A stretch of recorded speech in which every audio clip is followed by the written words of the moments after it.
Un circuit d'allumage est constitué des éléments suivants. Un interrupteur, une bobine composée de 2 enroulements et une bougie. L'interrupteur peut être actionné mécaniquement, contrôlé par un module de puissance d'allumage ou contrôlé par un calculateur. S'il y a une seule bobine, l'allumage est alors distribué vers les bougies. Dans le cas d'un allumage statique, il y a une bobine pour 1 ou 2 cylindres.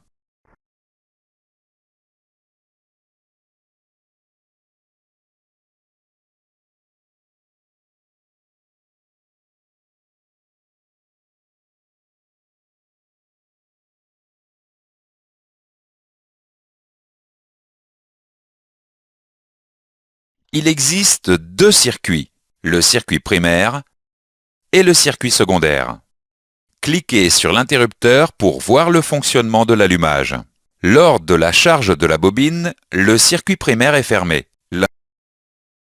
L'interrupteur s'ouvre. L'ouverture du circuit primaire induit une forte tension dans la bobine du circuit secondaire. Cette forte tension provoque une étincelle à la bougie. Vous pouvez cliquer sur l'interrupteur pour faire fonctionner le circuit.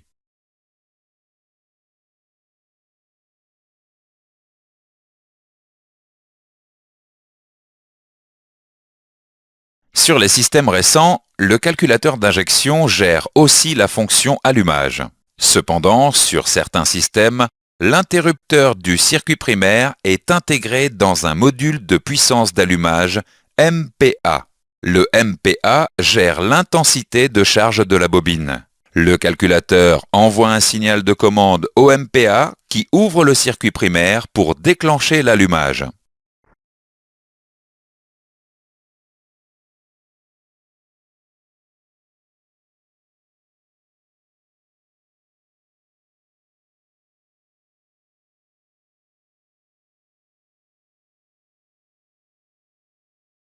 Sur un circuit dit jumeau-statique, une bobine est affectée à chaque couple de cylindres.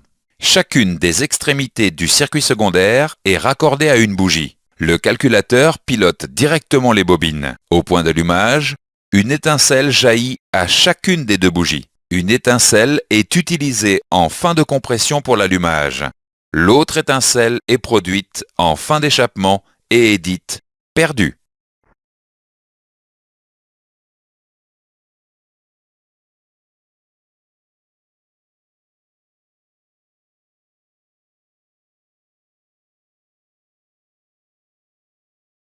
Sur un système dit à bobine crayon, il y a une bobine par cylindre.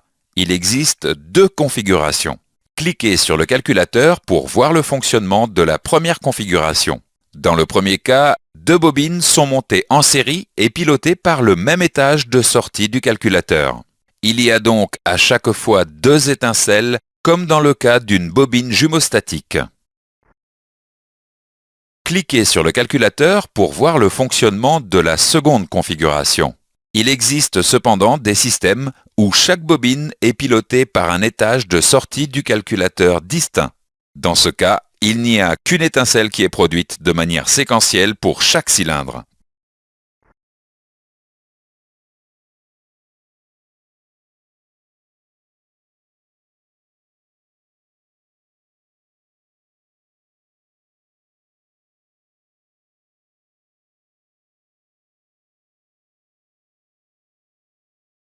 Les bougies fonctionnent à des températures comprises entre 350 et 850 degrés Celsius.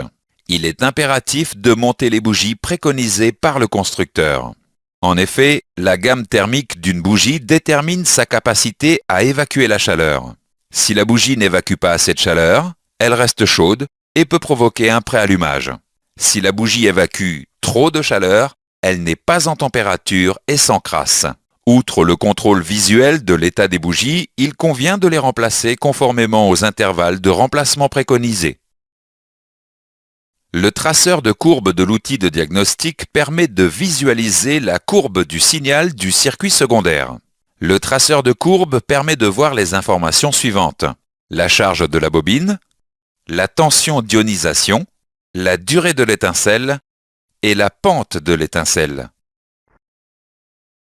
La tension d'ionisation correspond à la tension nécessaire pour amorcer l'étincelle. La pente de l'étincelle est due à l'augmentation de pression dans le cylindre qui s'oppose au maintien de l'étincelle. Ces paramètres peuvent permettre d'établir un diagnostic.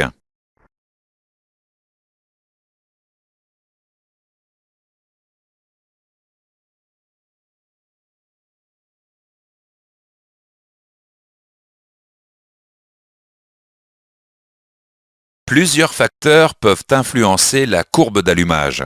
Ces facteurs sont la richesse, la pression dans la chambre de combustion ou l'écartement des électrodes de la bougie. Par exemple, si l'écartement des électrodes de la bougie augmente, la tension d'ionisation nécessaire à l'amorçage doit être plus grande. Mais comme l'énergie disponible au niveau de la bobine reste identique, la décharge s'effectue plus rapidement. L'étincelle est plus brève.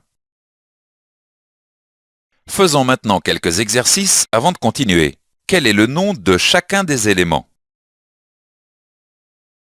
Sur un circuit jumeaustatique, lorsqu'une étincelle se produit en fin de compression, dans quelle position se situe l'autre cylindre allumé?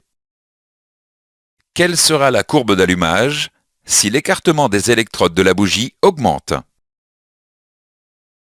Dans ce chapitre, nous avons vu les points suivants. Un circuit d'allumage est constitué d'un interrupteur, d'une bobine composée de 2 enroulements et d'une bougie. L'ouverture du circuit primaire induit une forte tension dans la bobine du circuit secondaire. Cette forte tension provoque une étincelle à la bougie.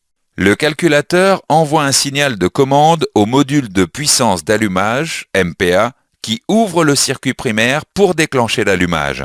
Sur un circuit dit jumeaustatique, une bobine est affectée à chaque couple de cylindres.